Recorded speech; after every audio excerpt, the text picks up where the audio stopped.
DJ ทูน3 Remix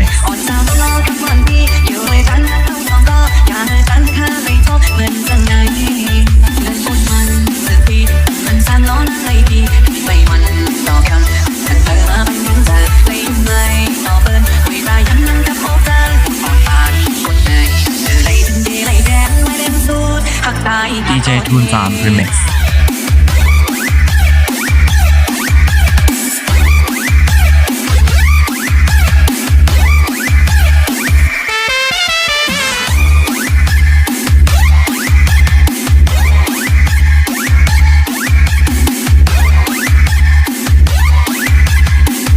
ดีเจทูน3 Remix ต้องรอทำตอนที่จะตีกินต้องกินคำแม่ของเธอการปันต้องรอขึ้นมาว่าเมื่อเมื่อก่อนนั้นผมทำรอตั้งนั่งเต็มไม่หากก็ไม่ยืนจำเสียงการนั่งมองฉันรออยู่กูวันคืน